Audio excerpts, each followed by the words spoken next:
Yo, what's the deal? It's your boy Klasic from Classic Live. I got the homie OG Corn Dog in the building. Before we get started with this video, I'm gonna need y'all to do two things, man. Hit that like and make sure that you subscribe. No matter what platform you on, you can hit that like, you could heart the video, do whatever it is, get your boy in the algorithm. You feel me? Salute to everybody that's watching on different platforms and everything. And we got a double header going on. It's a lot of stuff going on in Hollywood, man. You know, first we got Dr.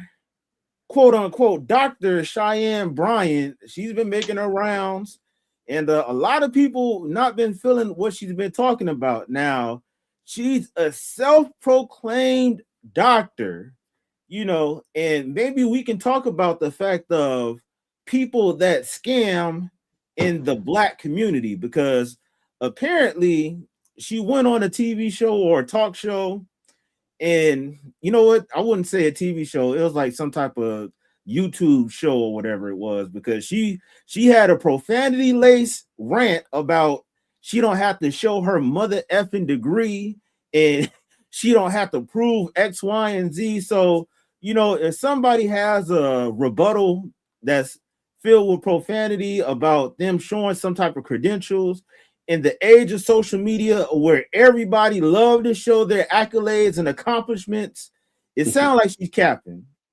Because chat, you know how many people, if they get a degree, they'll be posing their pictures, showing their booty, all that type of shit. So it seemed kind of fishy. And this one clip went real viral recently with this journalist, I guess you want to call him, by the name of Torre. They was going back and forth, and it's kind of just showing her character. You know, this isn't the first time that she had like a lapse in her character to where people kind of seeing the true colors of how she act. And a lot of people been speculating, bro. On that topic, you know anything about that, bro? Man, I do not know who she is, period. I seen the title and I'm like, who is this? I try to look her up real quick, but you gave me enough information right there. As soon as you said self-proclaimed, like that tells it all right there. Like, what? So she out here running scams, huh? Some type of what, psychiatrist or something like this? Yeah, What? man. And she's charging people hundreds of dollars for sessions and stuff. And this isn't like the reason why this is so prevalent. This isn't the first time that we've seen somebody come through the community and, you know, do a self-proclaim of their in whatever expertise, just, you know, to get some dollars. And it make me think, like, we had the Brother Polites, we had the Nature Boys, you know, we had the, I wouldn't say Dr. Umar Johnson is fraudulent, because I think he actually do have a possible degree. But when it comes to showing some type of receipts as far as building a school, it took him down there like 15, 20 years to build a school, and it don't take that long. People could pull out the receipts of how many donations of the hundreds of thousands, damn near millions of dollars that been donated to him.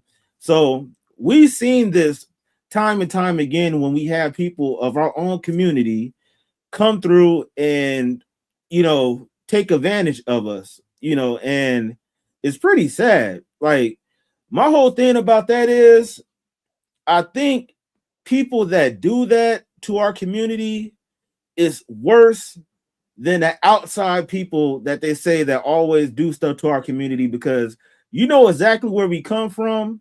So you should be more sympathetic to our plight, but you're using that for your own advantage. And I feel like that's real scumbag type of stuff. You know, so uh her history, the funny part about it is she was on Basketball Wives before. People was talking about that. And I seen a clip, I think Little Fizz was saying like she was a video vixen before that. So, you know, the background is kind of sketchy. Video vixen, Basketball Wives, now you're a doctor. Yeah, It's yeah. like, I don't know, man. And it's just, it's a lot of stuff that's going on with her, but we're gonna watch that clip. Now on to Kevin Hart. Kevin Hart recently had a roast, and a lot of people was talking about, you know, Cat Williams, because Cat Williams had this long ongoing issue with Kevin Hart, and he roasted him pretty good. Yeah.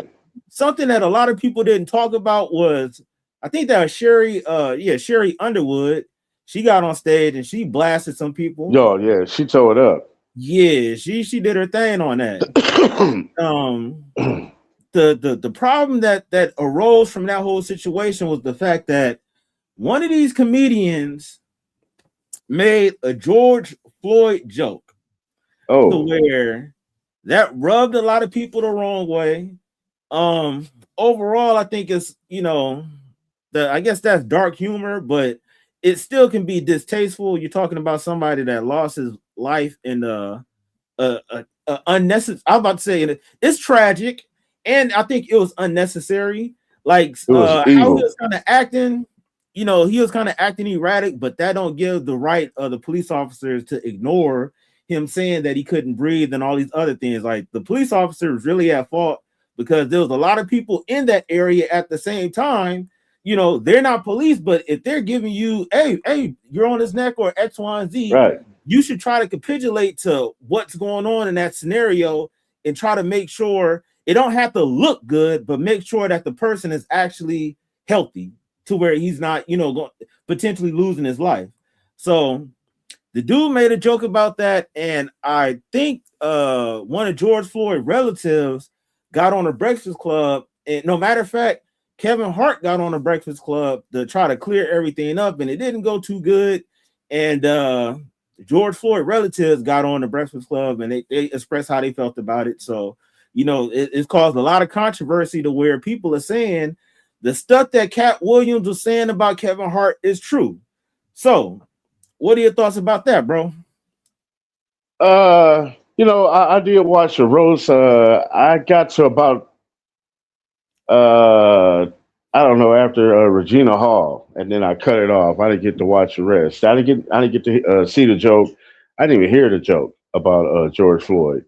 Yeah, Um, I might pop it on when I after the cast. But the roast, all in all, it was okay. Um, they said they try to say, Tony Hinchcliffe, came kind of hard, and that's his style anyway. He's gonna do that. You know what I mean? He's a shock. He's one of those shock comedians like that. You know what I mean? And in a way, it seemed like he's making it more comfortable for other white comedians to talk like that. You know what I mean? Like, eh, it's a that's like a real, like, how do you say, a blurry line, or let's say like gray line or yeah, something. great line right there. You know what I'm saying? Because you're dealing with comedy, and comedy is subjective. You know what I mean? All people's not gonna like it. You know, but it's a part of truth. You know what I mean? In a way, in a sense. So, I took it like that. You know what I'm saying? These roasts has been going on since, I was a kid. You know what I'm saying? Way back in the '70s, and they was going hard then. And when I seen up to the point to what I seen, the jokes weren't that bad, but I didn't see the rest. You know what I mean? Um, Flavor Flav, that was crazy. You know what I'm saying? They went hard on Flav. Now, if Monkey and you, all this. oh man, piece of doodoo and all kind of stuff, like man, that was cold. And his mama was there. Like, come on, man. Now that was bad, okay? But it was also funny. I'm sorry, dude. That shit was hilarious, man. I'm not even gonna lie, dude. I got a dark sense of humor, so I laugh at things like that. You know what I'm saying? You gotta laugh at yourself, man. For real. It's question, comedy, dude. question, question. Uh, the statement that was made, it was made in the light of how he lost his life. It wasn't one of those dark humor, racial type of jokes. It was just about the tragedy of what happened. So, it's on the same level as somebody, when Aaliyah passed away, somebody make a plane joke or something. So would you say that that's acceptable, or like you said, like because it's comedy, or things like that shouldn't exist? Um, It's comedy, dude. And that's a lane to where they can say things that people don't like and still get a laugh off of it. You know what I mean? George Carlin, old white comedian. He was very controversial back in the days, like I guess the 70s and 80s. You know what I'm saying? His style of comedy was very controversial. He would say all kind of crazy stuff. And I kind of look at it at that way as that style of comedy like George Carlin, like the way Tony Hinchcliffe came out with, all his jokes. And the other guy, what's the guy's name? The comedian that did the George Floyd joke. That's a good question, man. Yeah, keep talking. I'll figure it out. Yeah, well, like I said, I didn't see, but that's distasteful. And when you're writing the joke that you're gonna hear some in Hey, the bro. audience. Matter of fact, you said his name earlier, Tony Hitchcliffe. Oh, it was Tony. Yeah, Yeah, Kill Tony. Yeah, yeah. He's controversial, bro. You know what I'm yeah. saying? The things he say, I don't take it as like, damn, like I think he's just trying to, get a shock, trying to shock people. You know what I mean? I don't think he necessarily feels like that because I think he has black friends. You know what I mean? I think he does. I don't know. Um, it was always a mystery about that guy too because they always made gay jokes about him, and I was like, dude, is he gay?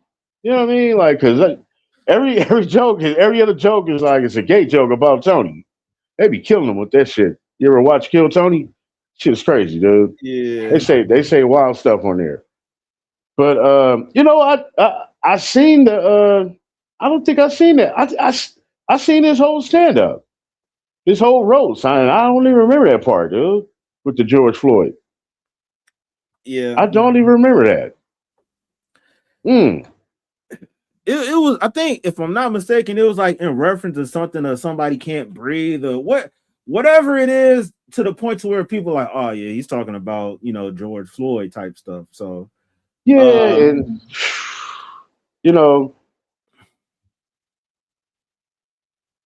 that being that controversial like that, and you just want to say is this comedy.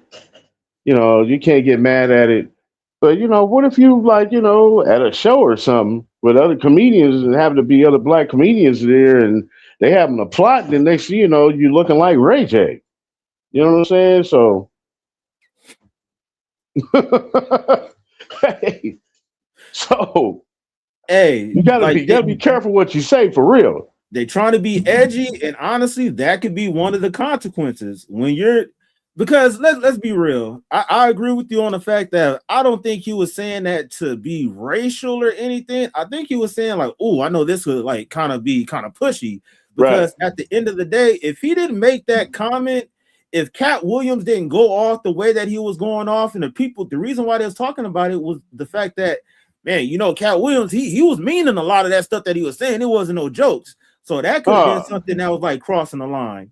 So with Tony doing the same thing, he knew that would get people talking. It would evoke emotion. Hey, at the end of the day, if nobody feel no type of way, you're not doing your job good enough. Either they're gonna love you or hate you or whatever it is. So if you're receiving some type of hate, you got to take that as well as you take the love. And I think he knew what he was doing with that, because we're talking about it now, and it's right, exactly. Borderline to the point to where people thinking that Kevin Hart should be canceled, and I find that kind of funny. Why are people going at Kevin Hart for something that somebody else said?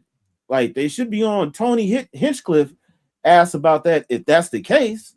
Right, because and plus Kevin Hart is not the one putting the money up for the roast, right? Yeah. I mean, when you get roasted, that's you being honored. You know what I mean? Yeah. So, you can't blame him for being honored. That's the way other comedians honored fellow comedians. You know what I mean?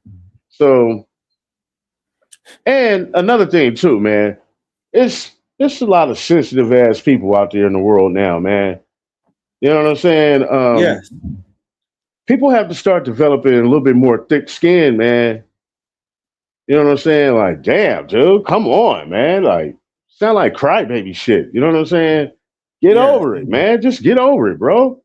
God damn.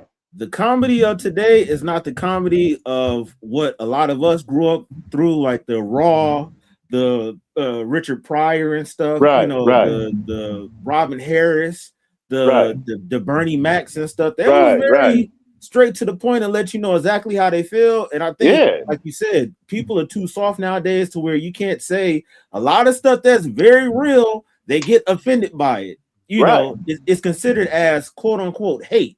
So, you know, I agree with you on that. Like, people need to like soften up about all this stuff. Let's get through a couple of these comments and then review some of these videos, man. We got So, 33rd State in the building. Hey, classic OG corn dog. what up, yo? Hope you both doing awesome.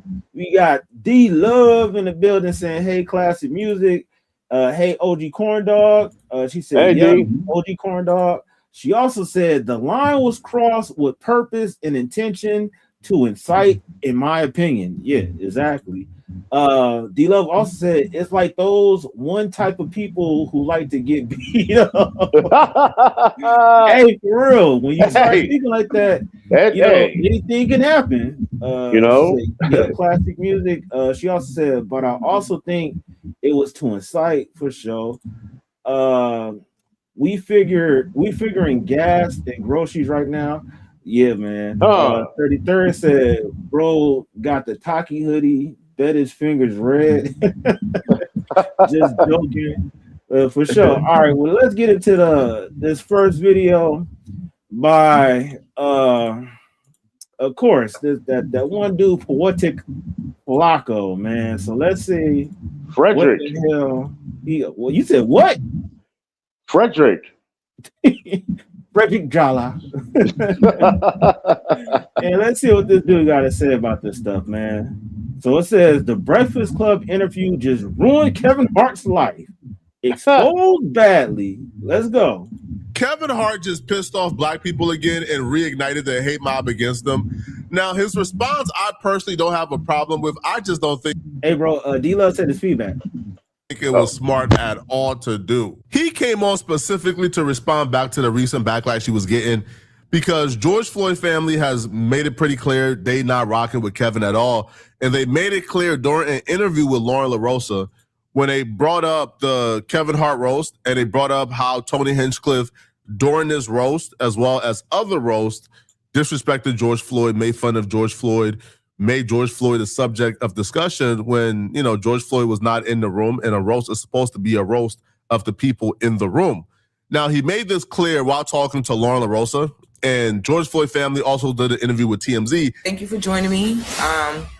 I feel like we always have to have conversations around these things. So, you know, I apologize for that. But yeah, I think, you know, sometimes the conversations are needed for people to hear from you guys as George Floyd's family firsthand. So yes. I know you had saw some of the comments that we had made at the Breakfast Club in response to Tony Hinchcliffe and the George Floyd joke that was, you know, said at the Kevin Hart roast. You've done good, though, Kevin. The black community is so proud of you right now. George Floyd is looking up at us all, laughing so hard that he can't breathe. Oh. And you wanted to kind of talk a bit about that. So just let me know. Number one. Hey. So hey, you see what he said, but the first part of the joke was the looking up. So basically, he's in hell. Yeah. And he's saying that he can't breathe. Now, what's your take on that, bro?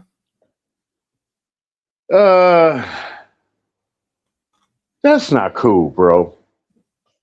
Because first of all, you making a statement saying that he in hell.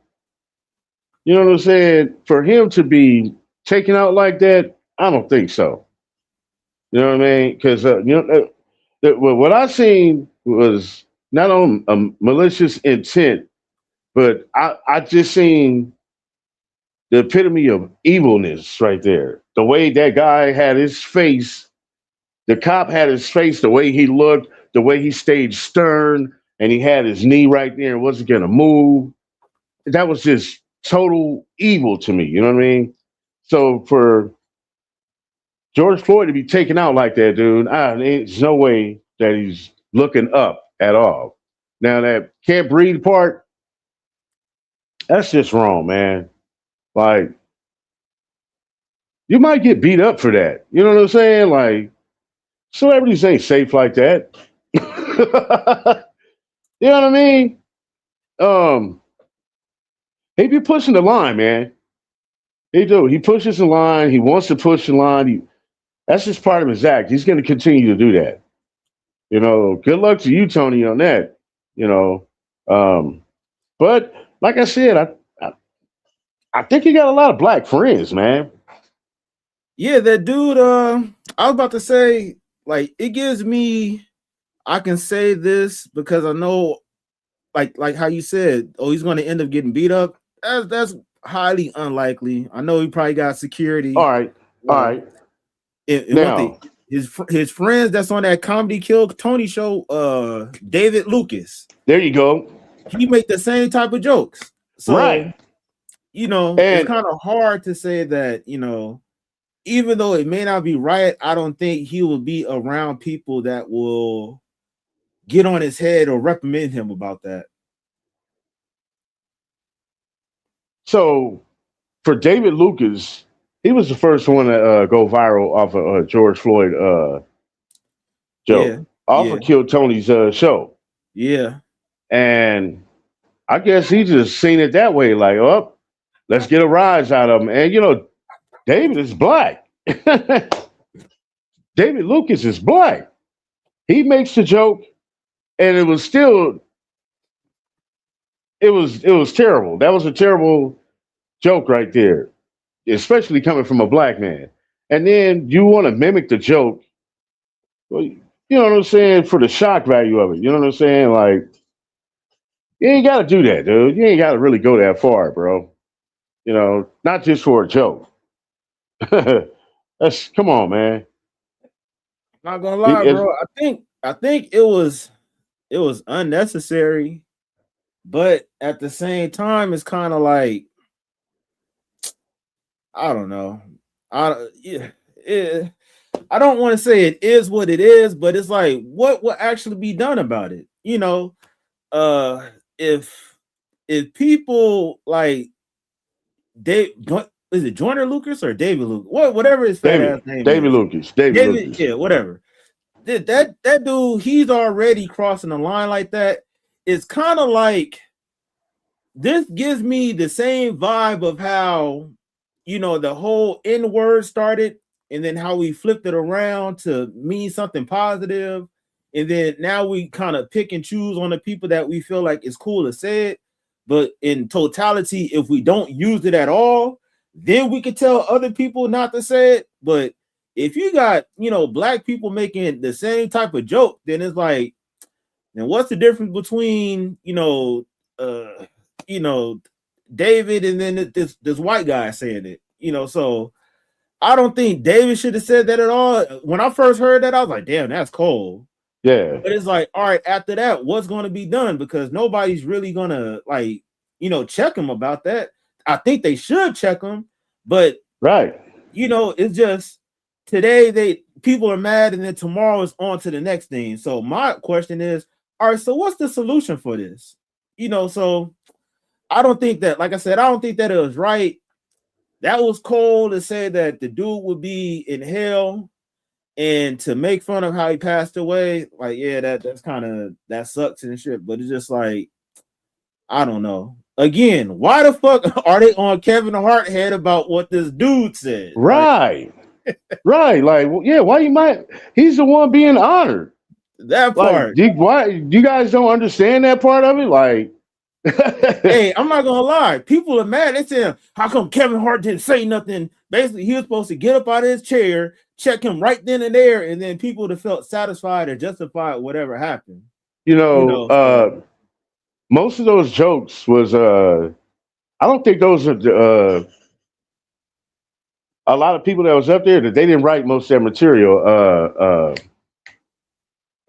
Draymond Green, he said it a couple of times. He said, I gotta read it. You know what I'm saying? Okay, yeah. There was other people that was up there. Yeah, they was like, hey, I gotta say this. This is what they want me to say. You know what I'm saying? So they just reading from the teleprompter. You know what I mean? So it wasn't nobody. Nobody came and wrote their original jokes. That's what they used to do on the roasts back in the days. They used to write their own jokes that come up there. But Yeah. now they're reading off the teleprompter. They giving them jokes to read off to, and that doesn't make it authentic. You know what I'm saying? That's why I don't think I liked it. You know what I mean? Like Yeah. that. Yeah. No. The past roast, man. Flavor Flav was one of the best. Donald Trump was one of the best, and it was another round in That that shit was era right funny. there. Yeah, The Flavor Flav one and the Donald Trump roast, that shit was funny as hell. And yeah, and that's what I'm saying. They was going in on that deaf white lady that was comedian. They was Oh, going in yeah. on her. You know, so Yeah. it's like that's Yeah. what happens when you stepping in the roast. It's basically the same way like when you go to Now- these comedy shows and sit in the front row. Hey, but she was tearing people up too, though. Oh, of course. Yeah, you know what I'm saying. So I'm She just knew the saying, game. you see how it is. They making fun of a deaf woman. You see what I'm saying? Like, No F's come on, given. man. Like, there's no holds bars in these roasts, man. So it's like, as long as you don't say nothing like just like totally racist and everybody would find distasteful, you know what I'm saying? Like, it's all right. It's a roast. You know what I'm saying? People, stop being so sensitive out there. You know what I mean? Laugh a little bit. You got to laugh at yourself. You know I'm what not I'm gonna saying? lie. It's like you said earlier, it's that gray line. It's a very thin line that they walking on to where either it's hateful, very distasteful, and Right. all they're looking for is a good joke. But a lot of people don't take it that way. So, that's Yeah, why he might get socked up for that, dude. hey, I believe it because somebody's going to feel pissed off, but I believe he's saying that because, like I said earlier, he got people around him saying the same type of jokes. He got security to where people ain't going to be able to walk up on him like that. But hey, you can't be secure 24/7. D Love said they're working overtime to incite us. They're Right. in races. Right. D Love said, right class music. Oh, we got Splashy in the building. Uh-oh. Warren dog. Yeah, he's on you. There man. you go. Yo, Splashy. I don't swing that way, bro. D-Love said they on his case because he didn't shut it down, in my opinion. She talking about Kevin Hart. So like I said, yeah, that they're mad at Kevin Hart for not saying anything about it, but it's like, damn, like he's supposed to he's supposed to get up and pull a Will Smith and slap the nigga or some shit, like in the middle of the roast. Like, I don't know, bro. D-Love said, how many times we gonna allow people to disrespect and run us over? I hear her on that. Yeah. She also said, in this climate and state, where do we draw the line? Hey, I'm telling you, that's D-Love's on point. That's some good questions. And then she also said, accurate, he should have checked them. So it's like, how much is too much? Like, I agree with both of y'all. I agree with D-Love saying, like, hey, they doing this stuff on purpose. It's low-key gaslighting because it's like, it's like your white friend around you, and then we singing a rap song, and then it's just like the R, and it's the R. It's like, all right, you getting closer and closer now until like, hey, fool, what the fuck you doing, bro? Like, chill out, so right. Low-key kind of push the buttons to see what's gonna make people go off. And then I agree with you also.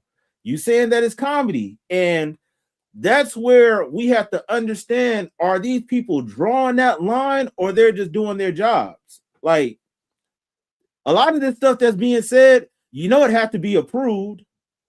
So it isn't Kevin Hart, it's the people that's writing these jokes, and whoever the upper heads are saying, like, okay, that's good to go. Let them say a joke about that specific group of people that got a lot of money, that got all the money, or run all these corporations and stuff.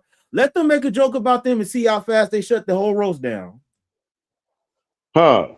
So, you know, I understand where both of y'all are coming from, and I low-key agree on both of y'all. So it's just crazy. Let's get a couple more comments and get back to the video. You got anything else to say, Corny? Oh, no, go ahead.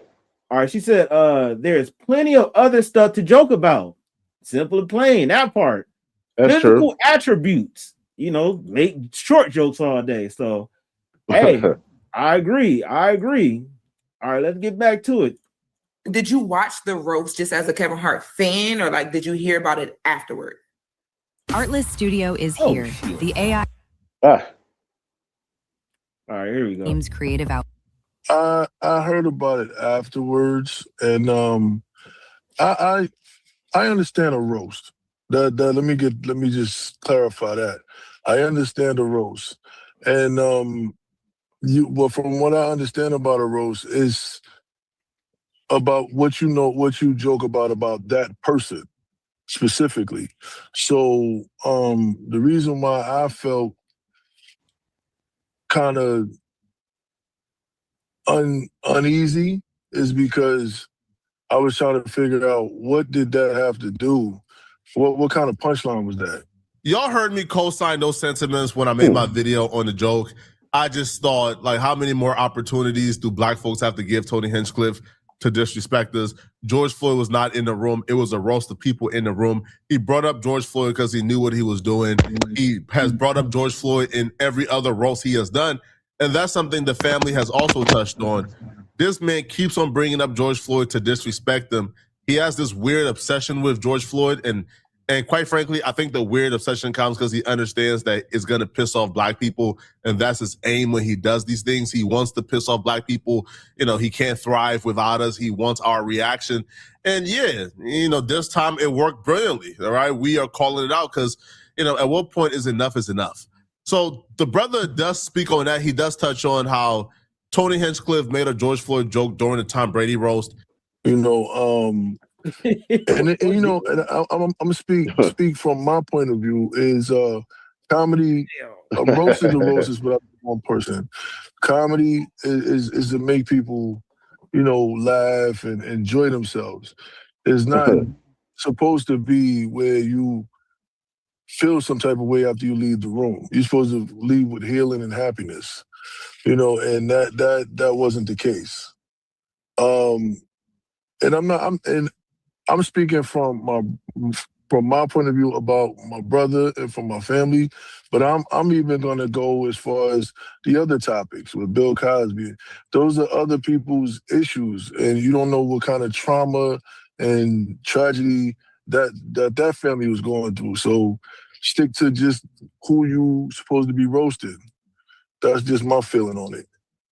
And, you know, in us covering this, I started to kind of like research, because when I first saw the statement, there was a line about the rep who spoke out for Gianna and the George Floyd organization that says something about you guys, as the family, mentioning his obsession with your brother, with George Floyd. So it made me, you know, in the room, Just Hilarious asked, like, well, was this the first time that he mentioned something? And I went back and I realized that he had gotten some pushback back in 2024 when he joked about George Floyd or made a reference to George Floyd during the Tom Brady roast. Look like the final boss in George Floyd, the video game. Would it be the second time? Do you feel like it's even more of a disrespect, or like does that kind of compile onto things for you? I would say it's totally disrespectful. It's totally disrespectful, but I think the brother did a great job at articulating what the general consensus is and critique on the roast, and Tony Hinchcliffe bringing up George Floyd during the roast. Now, Kevin Hart came on a Breakfast Club, and I'll be real, Kevin Hart didn't handle this great at all, not one bit. Now, you kind of understand his response and understand his frustration of, hey, I didn't make the joke. Why y'all mad at me? Yeah, the George Floyd joke, it wasn't a tasteful joke to our culture, to our audience, but our audience that's watching the roast, if you're watching the roast, you get why they're doing it. You get why the racial humor is on the table. Like, it's not, I wasn't shocked. Like, that's what they do. Go look at the Tom Brady one. Like, that's what they do. It happens every year when they do a roast. It's not new. This isn't a new. It's not a new agenda. It's not a new approach to comedy. Do you feel like Tony Hinchcliffe went too far when he made that joke about George Floyd? It's Tony Hinchcliffe. Yeah. Like I don't expect less. I don't expect more. I feel like you're saying going too far is the point. I don't want to put words in your mouth. Yes, I mean that's why you're there. Mm-hmm. And I hate to say this, but I'm going to because we're being honest. People are talking about that joke. Talk about his set. Tony Hinchcliffe arguably had the best set. People did not like this at all. Now, all right, so two things. Apparently, this is Tony's ongoing joke about George Floyd because they said that he said it multiple different times. And Kevin Hart responds and saying basically, hey, this is comedy. This is a roast. You know what you're here for, and you're getting what you get. So what you feel about that, bro? That's exactly what I was saying earlier. You know what I'm saying? Like, this is how they honor the person, the roastee. You know what I mean? It's always been like that. You know what I'm saying? Like we were just saying about the Trump roast and the Flavor Flav roast. Kevin Hart was just saying just like that. It's always been like this. And she's asking him about the joke, like, how do you think he went too far? And he said it straight up. It's Tony Hinchcliffe. You know what I'm saying? That's what I said. Like, that's his style. You know what I mean? That's what type of comedian he is. It's just like it's like George Carlin. He could be George Carlin's son. You know what I'm saying? It's the same style. That's the way he gets down. You know what I mean? Everybody has their own style. And it's a roast. You know what I'm saying? If you're getting roasted, you're getting bagged on and all that, you know what I'm saying? Like, you know, as black people, we played that game all our lives since we were kids, which made us develop thick skin. You know what I'm saying? Well, I don't know about these kids today, man. I don't know. Gen Z's kind of soft. But once somebody say your mama, right. You get on and cracking. Yeah, so. Exactly. That part. So, but you know, we used to bag on each other all the time. You know what I'm saying? Yeah. So, you know, like that's how I look at it, man. You know what I'm saying? Like it ain't no harm intended, really. You know what I mean? Yeah. Just people, you know, having fun, and it's comedy, bro. Like I can't be mad at comedy like that, dude, unless I hear something that's just straight up like totally racist and one-sided, and it's only a certain group of people that's gonna find it funny. You know what I mean? Yeah. Because you don't know who laughed off of that joke in America when they was watching it live in their homes. Yeah. You know what I mean? They could have been people looking like us laughing at that joke. You know what I'm saying? I'm not gonna lie, I'm pretty sure, yeah. Like we already see the other dude, the fat black guy, he's making a joke. So we already know that there's people that's from our ilk that's gonna laugh at it. They don't feel too closely attached to it to where it's like, well, shit, he caused it on himself, basically. He shouldn't have went in there with no fake $20 bill or, you know, acting all crazy. So everybody don't look at George Floyd as somebody to quote unquote, I guess, feel sorry about because of all the stuff that transpired. I think that's a little bit pushing the line a little bit too far, but overall, I hear where you coming from on that. It just this discussion really got me thinking. D Love said, "No, we don't get it, Kevin." I don't think, and it's not on way to disrespect our dear ones that passed. Well, basically she's saying like, yeah, she's not cool with it, and she don't think that's a cool way to be disrespecting the dead. That's true. Who have they ever felt comfortable to do that to? Yeah, that's a good question. Right class music, don't say your mama, but that's even in house because we know how far to go. Yeah, and that's what like what Corny is saying. Like, yeah, we used to bag on each other like a motherfucker and shit like that. Yeah. And that's how you develop tough skin. But Right. we knew those certain words that if you say X, Y, and Z, it's going to turn from verbal to physical. So Okay. So is that one of those times that it's supposed to get physical then? When you in the bagging session and this dude says that? well, for George Floyd, I'm just saying, like, look, say, you know, it's just some niggas out hanging. They got one white boy in the cut, and then he come out and say that up in front of a whole bunch of niggas. the first thing I think will happen, they're going to instantly turn it into some white person that lost their life, and if something that's even clever, then it's going to get physical. Like, I think that's kind of one of those borderline things because overall, George Floyd lost his life. He lost his life in a crazy manner, Man, to where people can think that the officer that did that, they will think that he's probably racist. So if you're doing anything to side with that officer, they're going to look at you in the same ilk, especially if you're of that same ethnicity. So I think that George Floyd joke is kind of up there with you calling somebody dark a monkey, or whatever thing that you can say to talk, like how you said before, that Flavor Flav roast was bad. yeah. And the funny part about it, at the end of that, he was like, y'all can call me ugly, this and that, but I'm getting paid, boy. And then ran off stage. So it's really how you take the situation. So me personally, I think that's kind of one of those that's kind of crossing the line, like, kind of watch what you say. It's the fact that he lost his life. Now, if he was in jail or something like that or whatever, it might be different. But just me personally, I think like once we start talking about people that's not here to defend themselves, that's when it becomes a real issue, to where I feel like people, or I think people feel like they have to defend that person's honor because they're not here to do anything about it. That's true. That's true. And it's pushing the edge, and people are really sensitive about that because, like you said, in the manner of how he died, you know what I'm saying, and the way, like, I can't get that scene out of my head. You know what I mean? I don't think nobody can. You know what I mean? Sitting there whistling like ain't nothing going. Like, yeah.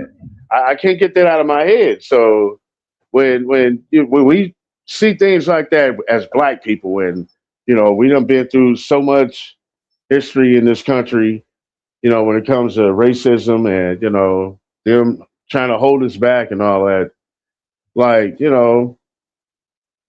this is one of those times like, hey man, hey, I know it's comedy, but man, hey, you got to tone it down a little bit. As a matter of fact, don't make no more George Floyd jokes. Don't do that no more, dude. You know what I'm saying? Because they might come after his ass. They might show up at Kill Tony showing, you know what I'm saying, taping and shit. You know what I'm saying? Somebody, they might Charlie Kirk him or something. You know what I mean? So I was about to say, all it takes is one person to really be pissed off about it. Yeah, be careful, man. Be careful. That's just like, you put that out there in the world, you know what I'm saying? You think you can say what you want and you ain't gonna get no repercussions from it. Well, some people is gonna, they gonna take it for real. So just be careful what you say and what you bring, into existence, into the world by your words. Real shit. Hey, I agree with you on that, man. What'd you say? D-Love said in-house. Okay, he's talking about them jokes. Nope, Kevin and others from our lineage should have shut it down.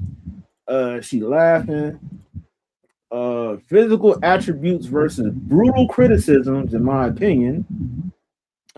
Even not looking at slavery, look at this horrible situation. Yeah, and that's what I'm saying. Like, I think where the distastefulness of the joke come in is the tragic way how he lost his life. Right. And basically the carelessness or the recklessness. Like, the dude was on this dude's neck, just like it's just the thing to do. Like the dude was just kicking it, chilling, not paying attention to any. That's the equivalent to basically like a baby crying and you doing something horrendous and not even caring about it. So the person was in essence helpless because he was already handcuffed, arms behind his back, and then you just doing whatever you want to do to him. So yeah, let's get back to this, man. Oh shit. He honestly feels this way. It's his right to say it. Me personally, I did not think that Tony Hinchcliffe had the best set at all. I think that Chelsea Handler, his op, had a better set than him. I think Lizzo, now hers was underrated. Now again, I wouldn't go as far as say she was better than Tony Hinchcliffe, but hers was underrated. The black guy who roasted Kevin Hart, I don't know his name. He to me had a better set than Tony Hinchcliffe. But Kevin Hart obviously has no problem with what Tony Hinchcliffe did. We now know, by the way, that like Kevin Hart and the producers actually got a chance to hear all the jokes beforehand. So Kevin Hart got a chance to hear the Tony Hinchcliffe George Floyd joke, and he approved it, right? He had no problem with it being in there. Now, if Kevin Hart would have came and stood on business, but he flip-flopped too much for me during his interview. Started off with, man, Tony Hinchcliffe had the best set is comedy, get over it, to why y'all blaming me? I don't like it either. I think it's BS. I think it's He even said, he called like Steven Jackson, which is like George Floyd homie and really close to George Floyd family, right after the set before it even went public, to apologize to Steven Jackson, say, hey, bro, man, listen, man, it was a roast. It got out of hand, bro. I couldn't do nothing. So if you didn't feel this was a problem, then why did you call Steven Jackson immediately afterwards, right? And the most annoying part of it all is Kevin Hart acting like he had no power whatsoever, that he was powerless, and he couldn't have done anything to rectify this situation. Video Corny, I think I just found the software that color grades for you. So tell those jokes? No. But do I get why they're being told? Yes. Like, I'm not looking at peak. So you got anything to say about what he just said? Yeah, I had something, man. What was that? He was just saying, the part where they're blaming. Now I see why they saying they blaming Kevin Hart now. You know what I'm saying? Because he approved of the joke. He heard it beforehand. He proved it a joke. It got aired live. And okay, I can see why you blaming him now. I can understand that part. Now you're hitting up Steven Jackson. Hey, bro, things kind of got out of hand. You already knew it was going to get out of hand. You just saying that at the end because you want to jump in front of it before it looks all bad for you. Yeah, that's what I was saying a little bit earlier. Like, all that stuff is approved. The reason why that Kanye West line about the George Bush shit was so crazy because that was off the script. That wasn't on the teleprompter what everybody was reading. So right. When they come with these roasts and stuff, they already pre-approved what's good to say, what's not good to say. So all that deflection of I didn't know what was going on, that's BS. So I can see why, people. I don't think people knew that he called Steven Jackson before, but it's just the fact that when it came out, and to be honest with you, Kevin Hart could have changed the narrative, but he doubled down on it. So that's what people are really pissed about. Right. And I get why they mad at him now. You know what I'm saying?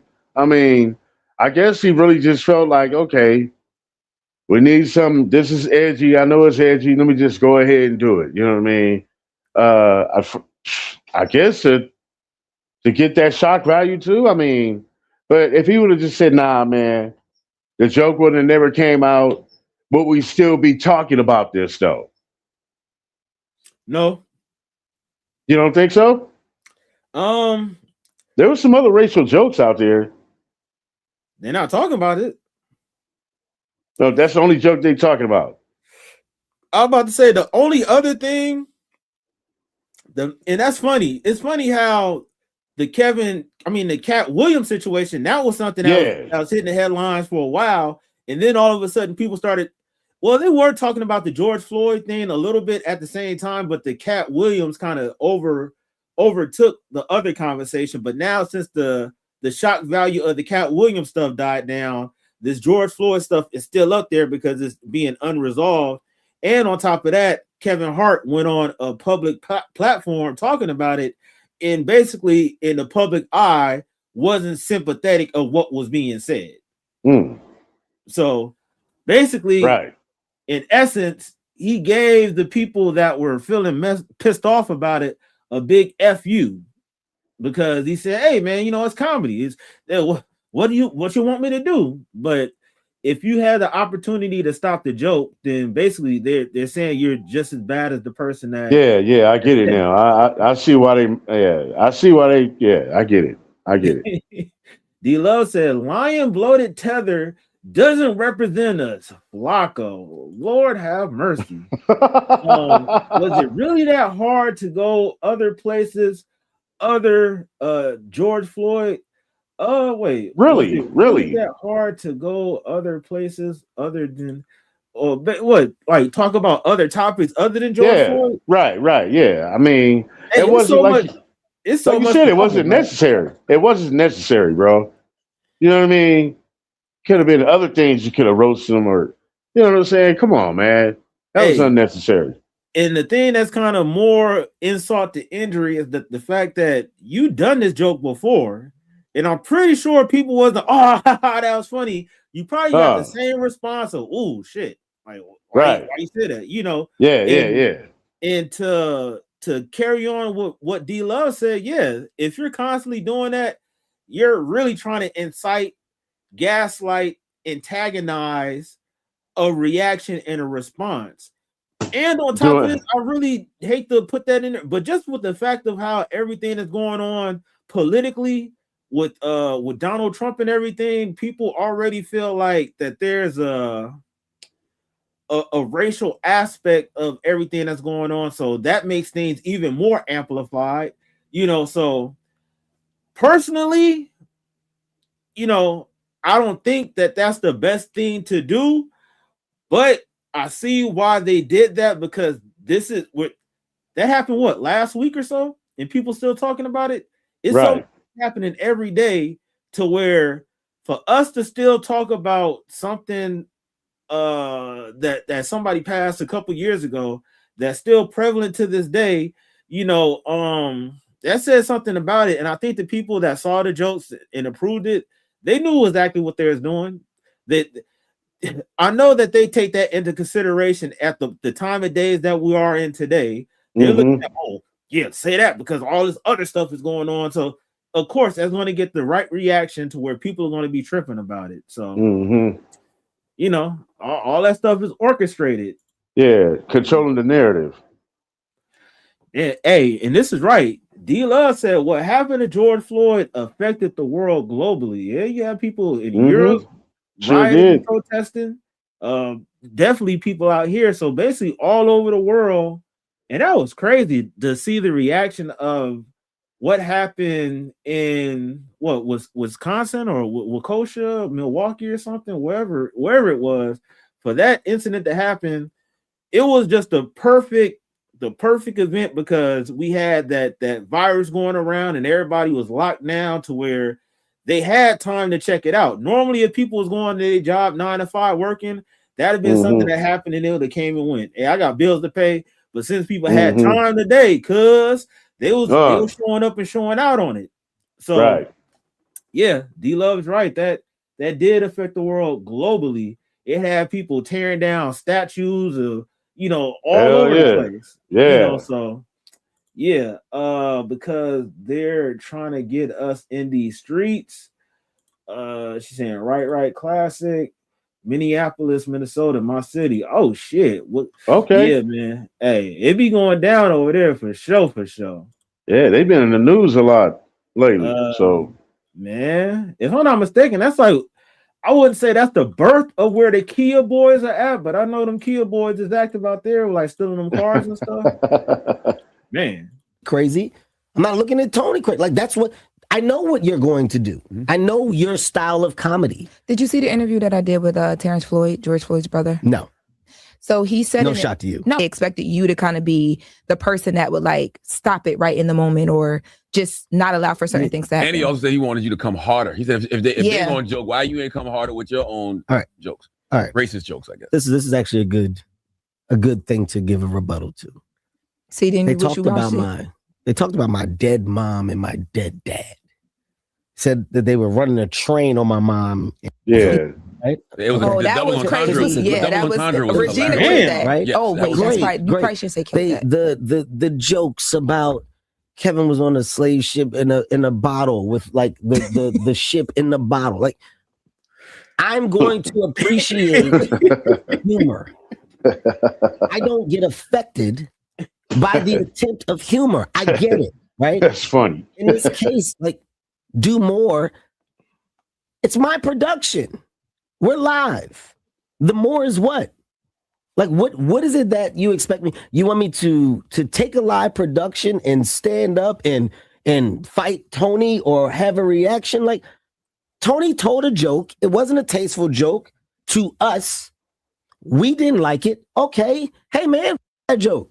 We move on. I don't understand why we stand on a hill and it becomes like this big thing of like, oh, man, they do this and they're attacking the culture. Move on. It doesn't have to be that. It literally is either you're a fan of this level of content or you're not. Oh, shit. And if you're not a fan, then you don't watch it. So Kevin Hart was not helpless, right? Even if Kevin Hart said, we're going to stand up and stop it. Okay, cool, right? That's too much, right?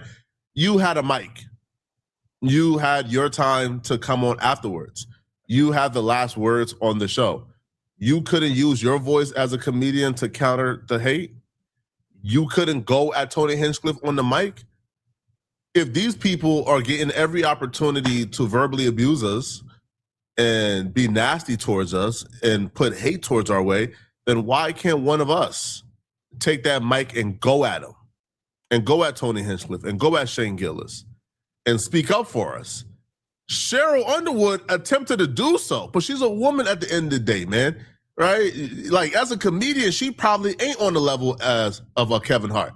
So if we look at you as one of us, yo, why you ain't hit that mic and go to war for us? It don't got to be hostile or no, you could have just went at him how he went at us. We didn't see you do it at all. Now, when Kevin Hart gives this new standard for how we should operate in life, right?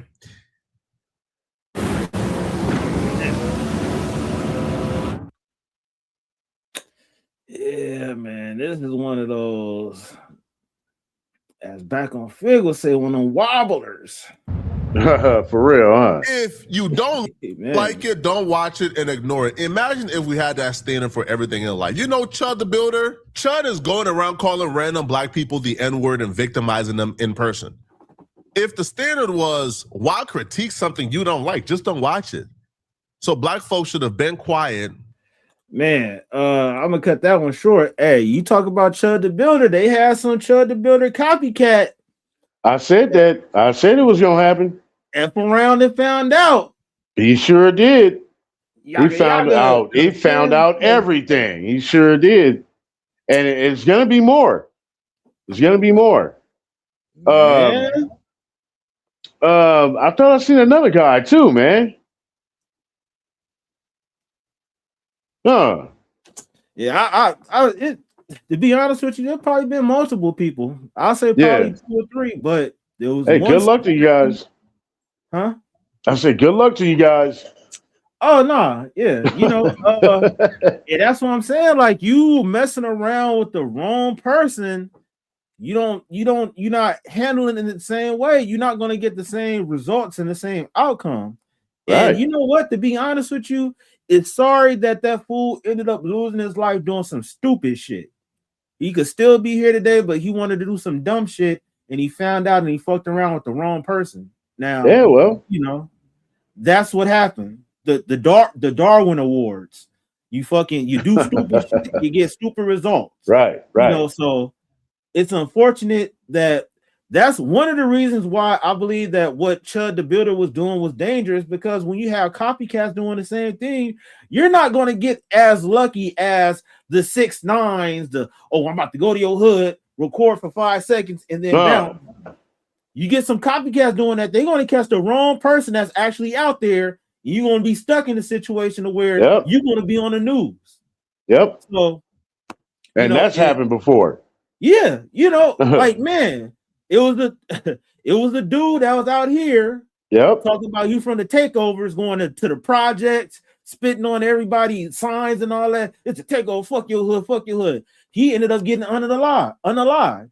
You got Indian Red Boy associated with his homeboy from wherever they was from. I don't even think they was from Inglewood families or whatever, but his homeboy Capone writing on Nipsey Hussle mural. Next thing you know, he ended up getting popped in Gardena. So it gets real when you out in the streets. And as I said before, the streets don't really have no rules. So please, like, it's nothing to glorify. Don't be out there. Like, if you have family, if you have your own family, right, it isn't nothing to be out there glorifying. Like, that's what I'm saying. It's like, yeah, just not said. The streets, it don't have nothing for you. The things that you think that's supportive of you, they'll crumble and turn their back on you in a split second, like that. For real. So, yeah, man. Yeah, we done heard enough about that whole situation, man. You want to close that one out, and you want to go to this Dr. Bryant situation, bro? I guess I can close this out. Hey,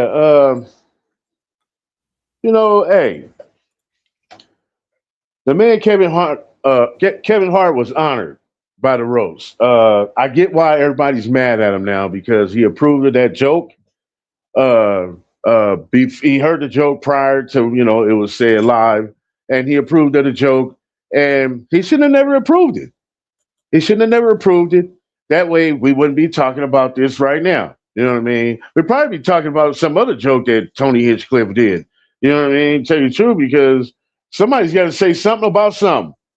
You know what I mean? People out there are sensitive. It's comedy. It's subjective. It's supposed to be like that. They get paid to say things that you and I can't when we're at work. So just enjoy the comedy. Develop some thick skin. Laugh at yourself sometime. It's okay to do that, people. You know what I mean? Like, damn. But, I can say it was very distasteful with the joke that he was saying, Tony had said about George Floyd. It was very distasteful. Find something else to talk about. You don't always have to go to the shock value of all of this, man. Just, keep your style.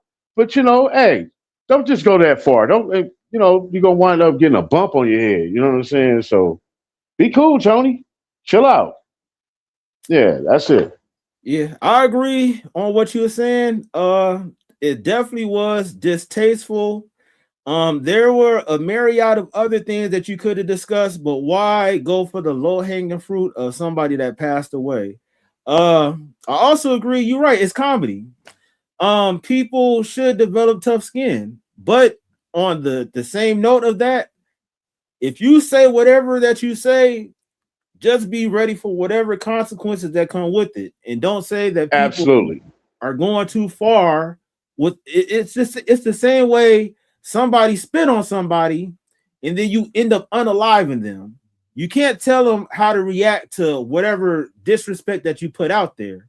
So the same thing with you disrespecting George Floyd and his family, because you're not just disrespecting him. Be ready for whatever consequence that will come your way.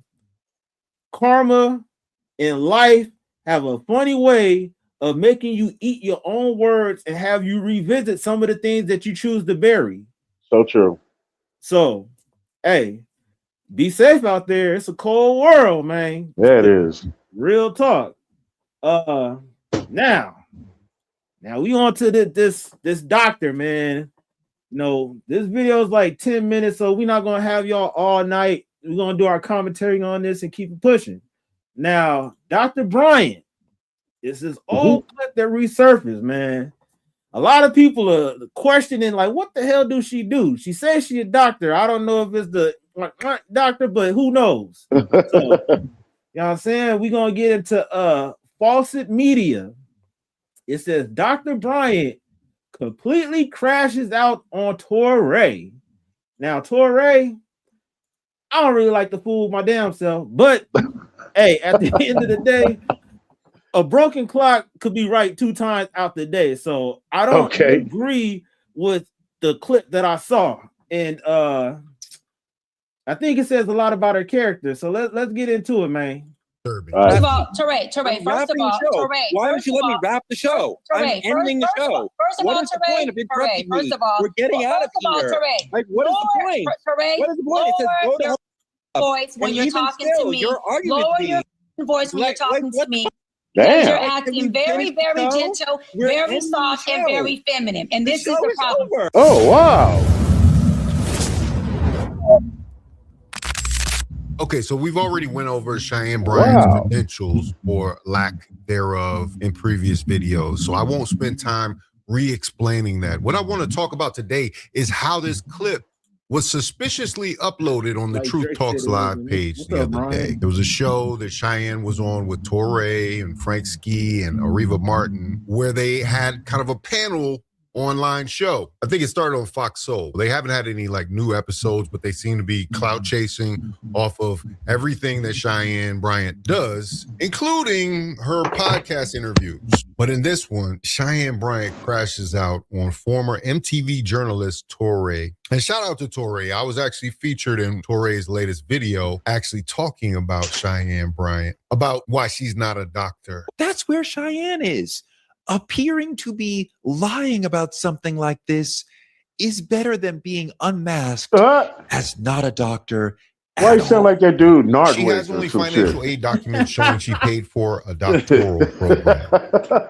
And if you listen carefully, the word doctoral in this conversation becomes a sticking point because she can't even pronounce the word. She pronounces it doctoral. I paid for a doctoral program. One would say that if you can't even pronounce the word, who is going to believe that you actually have completed a doctoral program? I paid for a doctoral program. Let me tell you my Cheyenne story. For several months last year, we did a 4-person talk show where she and I were the lead voices. I tried to get clips of it, but the third party that holds the records only holds on to old videos for 2 years. So, but what we're about to witness here is what happens when the psychology expert breaks down and you actually see what's really going on underneath. And this is how life works. And successful people, not just only externally, but internally, what they do carry at the nucleus of who they are is discipline and boundaries. If gentle parenting creates gentle children, sign me up. I definitely want to create more gentle adults, especially men. Hold on, everybody, especially men. You are My a gentle, God, you are a very, very. Hold on, guys. Hold on, guys. That's what we need in the world is more gentle men who understand. You're very gentle, and it comes at an angle that doesn't always work for people. Let's just stop and go back. Is this who you want to get your life coaching from? Because I'm wrapping the show and you're interrupting me. First of all, this is what we spent a whole meeting on this. First of all, Torre, first of all, Torre. Why don't you let me wrap the show? I'm ending the show. First of all, what is the point of interrupting me? We're getting out of here. Like, what is the point? What is the point? It says go to host up. Voice when you're talking to me. Lower your fucking voice when you're talking to me. Because you're acting very, very gentle, very soft, and very feminine. And this is the problem. Torre, you talk to your wife like that. You don't talk to me like that. I am not your wife. You don't talk to me like that. I'm not your wife, gentle. I'm not your wife, softy. Don't talk to me like that. You talk to your wife like that, not me. Torre, talk to your wife like that. Do not talk to me like that. That is not how you That is not how you professionally approach me. Don't fucking talk to me like that. Check. Frank and Ariva, I apologize. Whoa. Check yourself. You don't talk to me like that. What did he say? Doc, hold on. Shut the fuck up talking to me like that. That's what you do.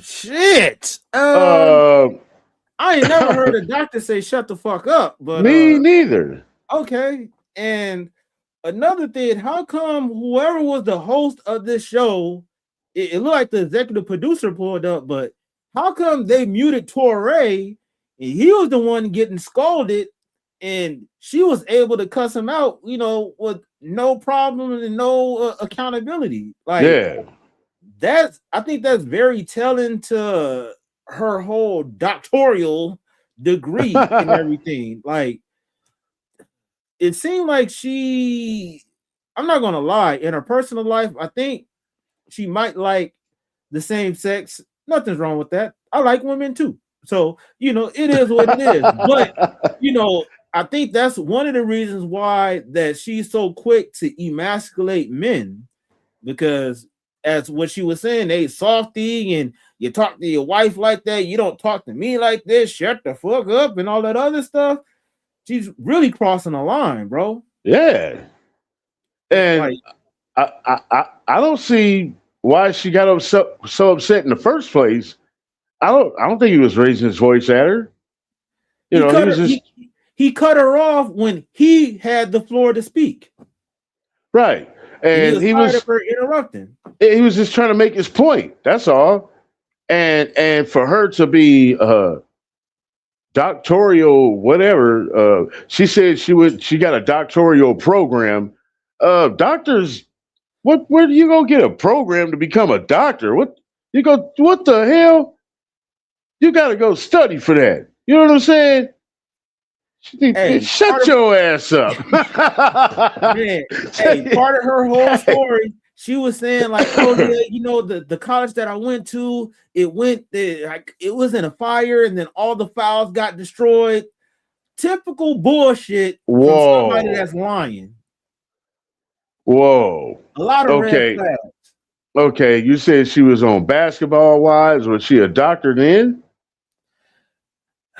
Hey, chat, look, if she was, comment that in the chat. But to be honest with you, I think she was kind of on her journey of being like some like therapist and all that stuff. I don't know if she was holding the doctor title then, but to be honest with you, if I'm not mistaken, she probably was. Like, it wasn't that long ago. You feel me? And prima donna, anyone? Huh? She was very unprofessional. You know what I'm saying? That's not how you rebuttal a conversation. You know what I'm saying? You handle that with dignity. You don't call people out of their names. You don't curse at them. The moment she was the first person to curse, and the moment you curse and call someone out of their name, that intensifies the argument. You know what I mean? I guess that's why they probably cut Torrey off, because he probably was gonna come back and say some crazy shit. You know what I'm saying? Because, check this out, bitch. Yeah, like, you know, because when you think about it, man, I mean, she went there, dude. She was the first one to start cussing. She the one calling him out of his name. She's being very unprofessional. Ain't no doctor gonna be acting like that, especially a therapist. If you're a therapist, come on, you know, it's the way you talk to people. You know what I'm saying? You should know that from your doctoral program. You know what I'm saying? So, you know, I don't get it. I don't see nothing. That's not no doctor acting. Doctors don't act like that, man. Period. They don't act like that.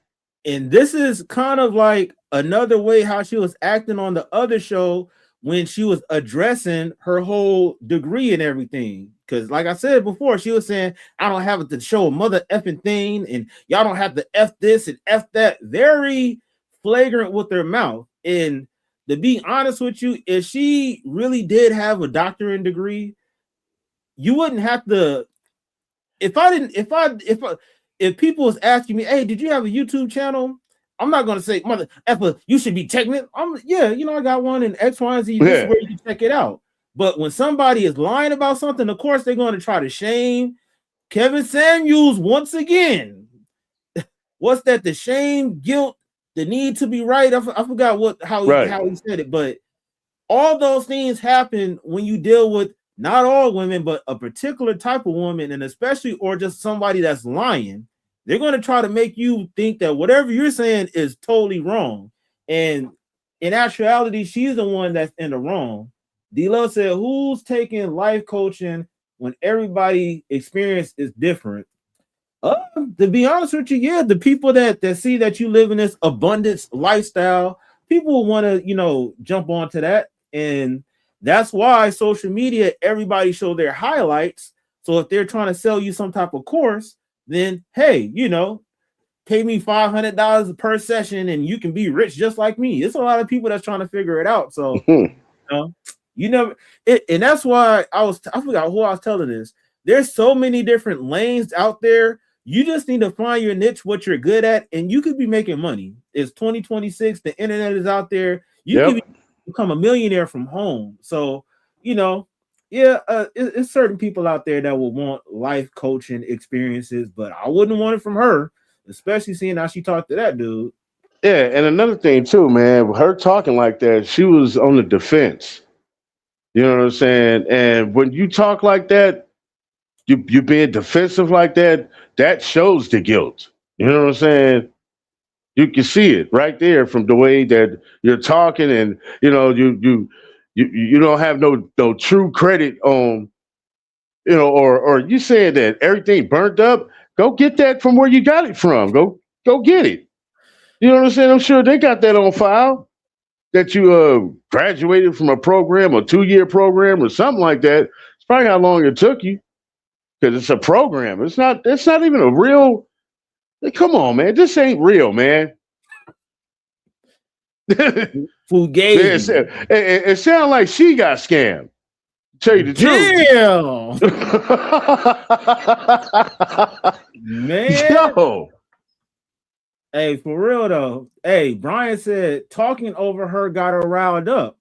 And the reason why he was talking over her, he was trying to shut that shit down. Apparently, they had a history of her constantly talking over him to where he got fed up.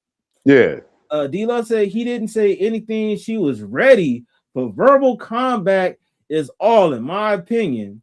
And then she also said, but she cut him off. Yeah, she did. If she had the floor, he didn't cut her off, in my opinion, respectfully. Brian said they both need to read Robert Rule of Order. Her Lego school got burnt down with her Etch-a-Sketch record. Damn. Brian is crazy. Brian also said everyone wants to be a doctor but have no patience. Hey, that's some real stuff, man. Shake your head, follow the leader. Yeah, 99% of these so-called gurus are fake. Hey, that's a whole nother topic. A lot of these gurus are fake. D-Love said yes, corn dog. Stuff ain't burning down like 1950. It's backed up somewhere. I'm disappointed in her now. Hey, I'm not gonna lie, she look good as hell, but ain't nobody gonna be dealing with that attitude. That's why she's single now. And it's funny how she was giving all this relationship advice, and people they started pointing the camera back on her, like, "Hey, so where's your relationship at?" But it's where her doctoring degree is at. And how beautiful is that? How beautiful is your relationship, man? If like you have you got all the answers. You know what I'm saying? Okay. No. That's what you do. You better tap into your gentleness and real quick. I think she's in the ladies also. Are we ready? I've been ready. Been ready. Ariba, Frank, you guys ready? Yep. You ready, Tori, to wrap this up? Yes, as I was doing. And then we'll speak off camera. Here we go. Hey, you said he sound like Narwhal? Yeah. We always ask, when should a parent be held responsible for their children's behavior, whether it's at school, tantrum in Walmart, whatever? Let's look like the black version of him. The parent mourning a child lost to violence and the one silently praying because their child pulled the trigger. To continue to see the show and support Black media, subscribe to our YouTube channel at Truth Talk /live, where you can catch us every night at 8 p.m. EST and at 11 p.m. EST. Support Black media at Cash App's Truth Talks Live or on any of the links on your screen. Get your Truth Talks membership today. Click here on the screen and you can choose from 3 different exciting tiers. Black media is under attack and this show is being shadow banned. So support us by telling a friend to tell a friend to check us out every night at 8 p.m. See you next time on our channel. Good night, y'all. But let's talk about how this happened, because the female relationship space didn't just want a commentator. They wanted a secret weapon, someone with a title who could be taken seriously, whether the title was real or not, who could sit on camera and tell millions of women that wealthy Black entertainers are emotionally broken, that they build broken homes, that they're the reason that all these relationships are failing. That narrative needed a voice to feel like they were analyzing things instead of just airing their grievances. Cheyenne Bryant was that voice. And this Touré clip is where the mask came off. So what actually happened here? Touré is not known for his crazy outbursts. He makes a comment about wanting more gentle men in the world, whether you agree or disagree with that. But his voice is measured, professional. He's not being aggressive. He's not really even being dismissive, but he just wants to wrap the show and get out of there, right? He's done with this, right? Gentle parenting creates gentle children. Sign me up. I definitely want to create more gentle adults. But the alleged doctor will not let him move on past that. My God, are you kidding? Hold on, guys. Hold on, guys. That's what we need in the world is more gentle men who understand. You're very gentle, and it comes at an angle that doesn't always work for people. She tells him to lower his voice that wasn't raised at that point. She calls him soft. She calls him feminine. Because you're acting very, very gentle, very soft, and very feminine. She starts talking about his wife. I am not your wife. You don't talk to me like that. I'm not your wife, gentle.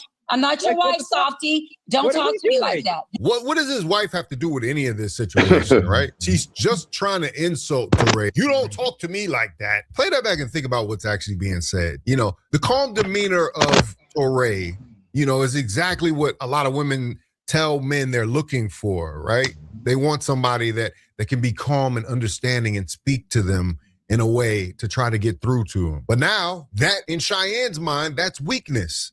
And she's throwing it back in his face. He's better than me because I would have checked the shit out of her ass. I don't play those type of games. You can't allow yourself to be disrespected in that way. And then she wants to do it on TV too. Now I really got to teach you a lesson. You know, that's how she thinks about men. Turn that shit around.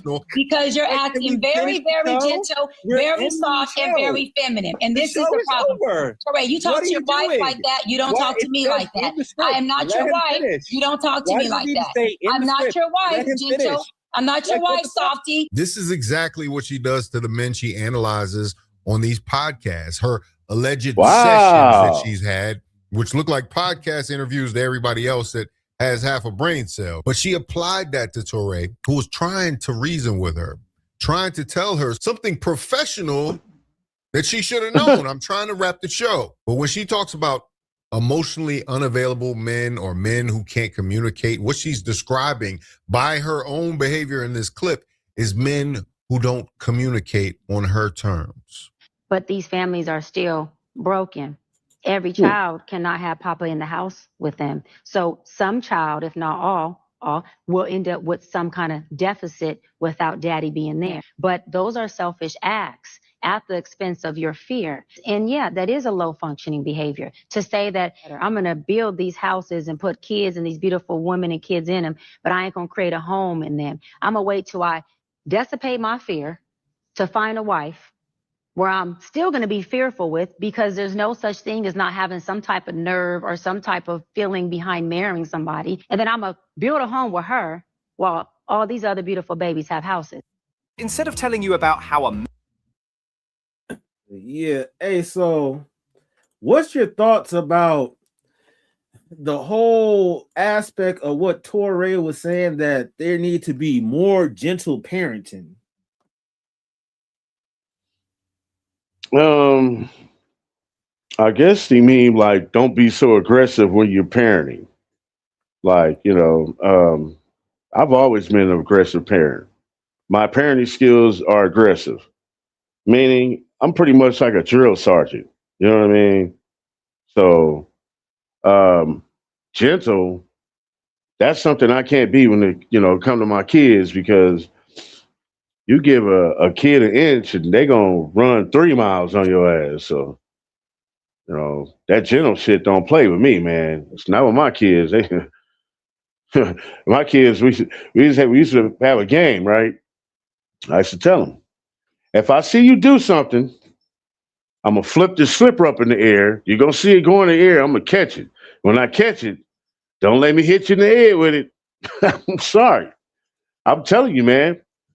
My kids, you're not gonna do that. And with these kids today, you have to be aggressive with these kids. You can't be gentle on these kids.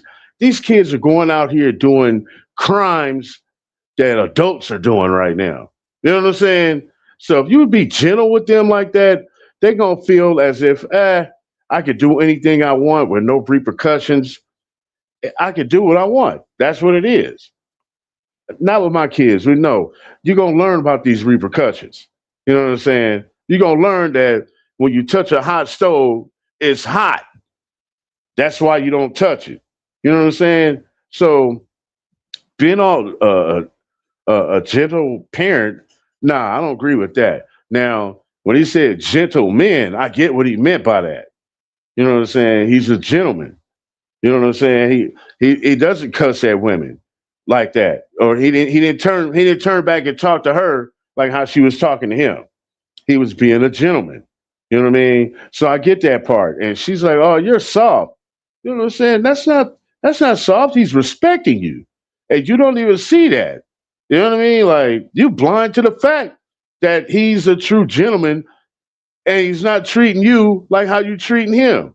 So when you say that he's soft and he was to come back at you just as hard as you's coming at him, would you change your opinion about him? You're probably gonna find out something else, think of something else to say about him, just because he's mad now at that point. You know what I'm saying? It was like she was really trying to, just bite at him, like, let me see if he do something if I say this.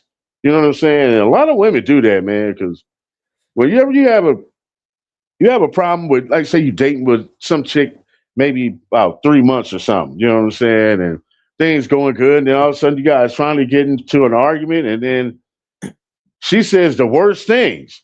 The first thing they go, your dick little, you're gay, some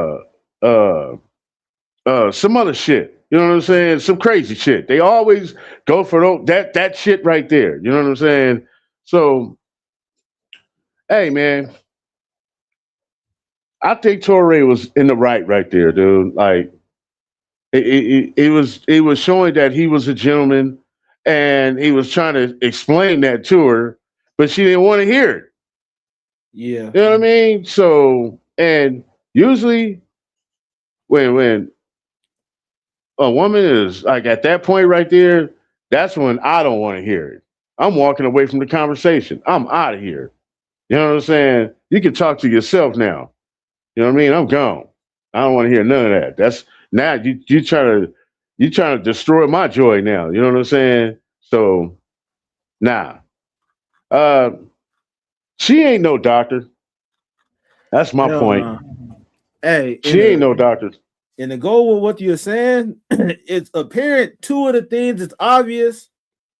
One, she didn't find him attractive, and two, she didn't respect him, because I do believe, like you said, with him doing the right thing, trying to be a gentleman, because if he would have showed that other side, if he would have really bossed up on her, then that would have been a problem. Oh, see, you crazy. You're just like this, and that. So in that situation, he was basically in a lose-lose. No matter if he was being gentle with her, it was an issue. If you'd have been controlling with her and directed her to do what he needed her to do, then that would have been an issue. So overall, the only way that you wouldn't have a problem with that is if she found you somewhat attractive or she respected what you did. And a lot of these chicks only respect money.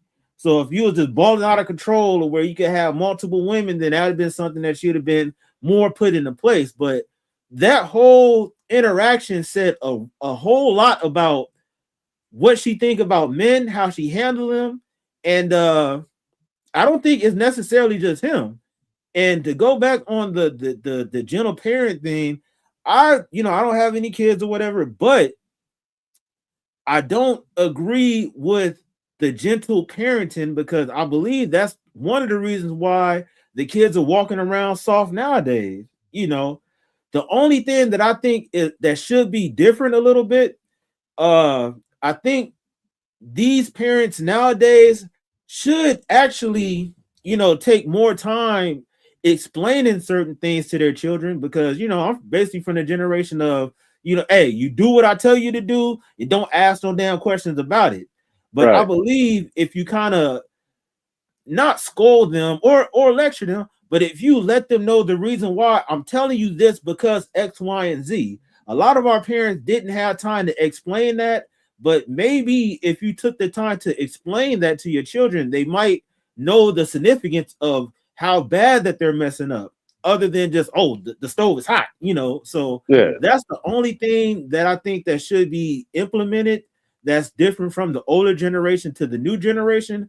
But all this, oh, I don't believe in whoopings and they just do timeouts and shit like that. No, that's how you get them badass kids, like you said, they be committing real adult type crimes. Right. They down there be acting like their homeboy, homegirl with their parents and shit. Like, so there have to be a level of respect when you're parenting.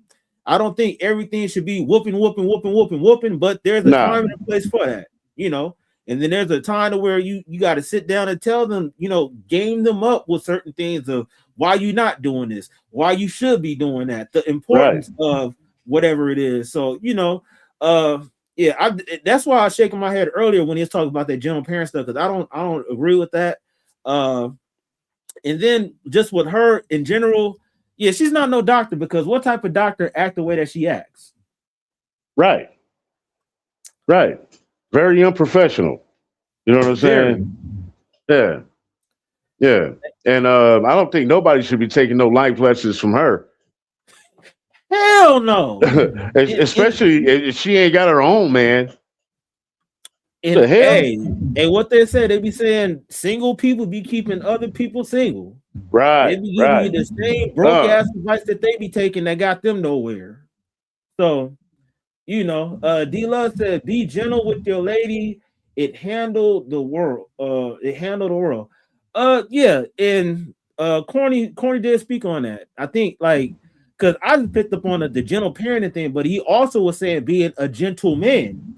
And to be honest with you, the crazy part about it, some will look at him as soft for not cussing her out and stuff like that.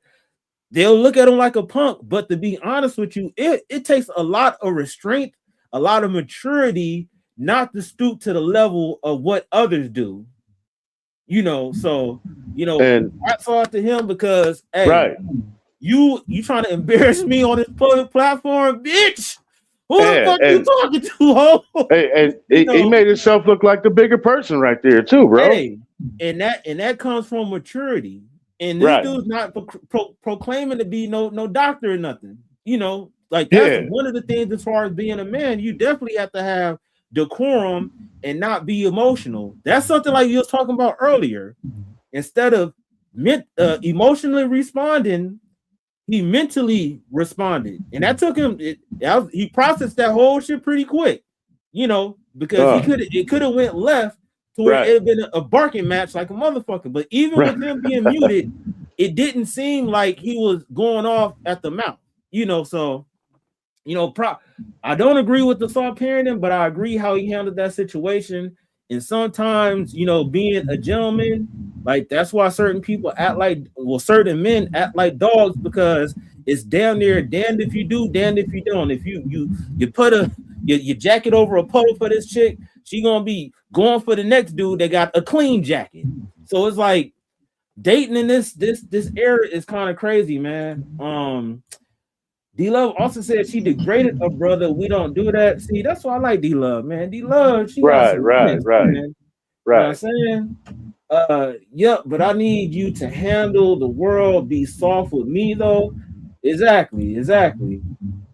Brian said he being calm was just as bad as telling her to calm down. Damn. You can't research with crazy. No. Gentle makes them mental, and aggressive makes them progressive. Sheesh, this nigga Brian turning into a rapper, damn it. Like cooking tonight. Hey, I'm not gonna lie. Hey, when you gentle, yeah. Aggressive, progress, man. Hey, I like that bar for sure. Yeah. D Love says, no, back to natural order. Man runs it, ladies is submissive, and kids render. Is he led by God? There's nothing to fear. Hey, basically, she's talking about the principal order of how things normally is, and that's real talk though.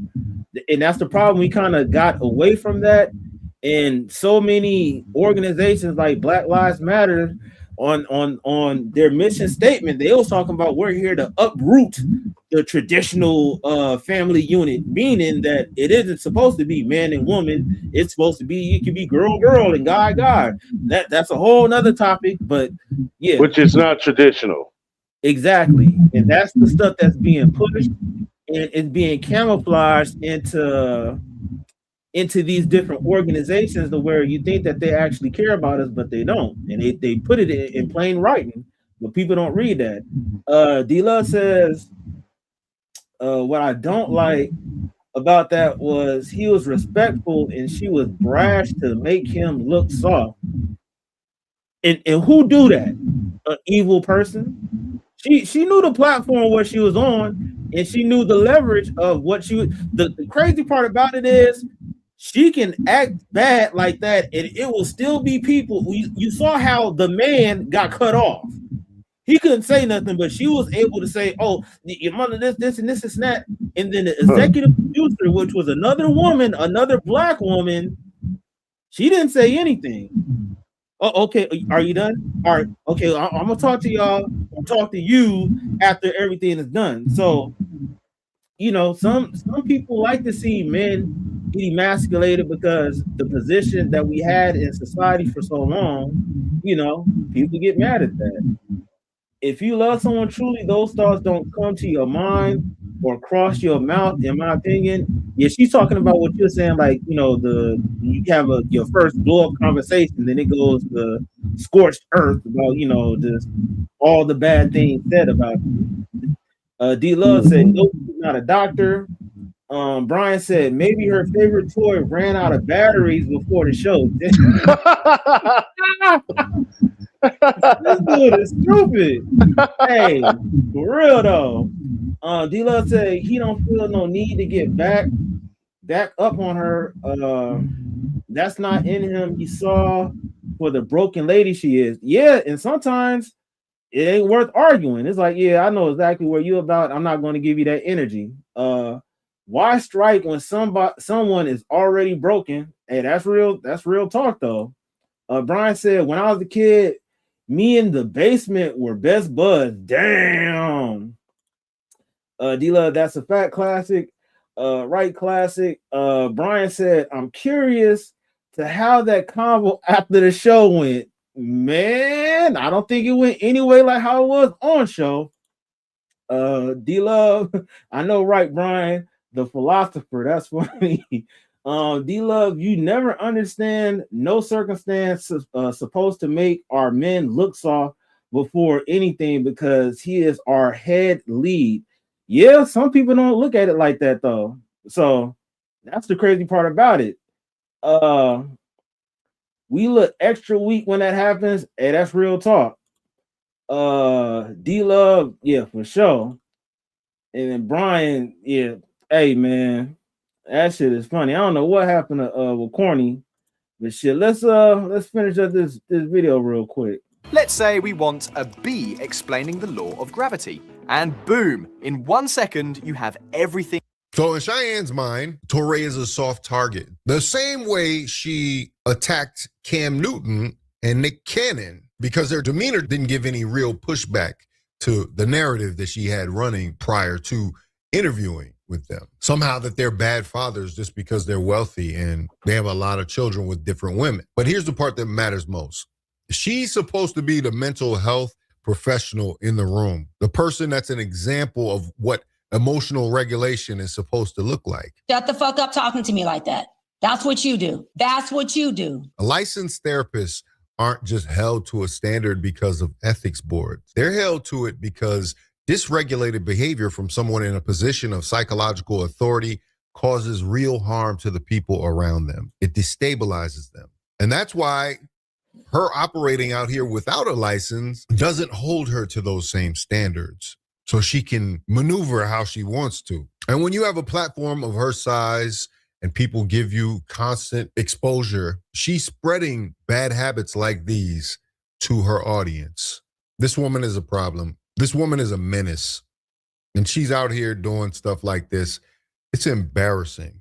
She doesn't really understand how embarrassing it is. Because she also had a similar outburst on Basketball Wives, which someone was asking the other day, what type of professional woman is seeking to be on Basketball Wives? It seemed like she was very excited to be there and have her little moment. And she was using her relationships, which is a whole nother issue that probably goes into what personality disorder she's suffering from. But she's using her influence and her relationship with like Jackie Christie to get on the Basketball Wives. This is Basketball Wives behavior. Franksky and Areva Martin are like, this is total garbage.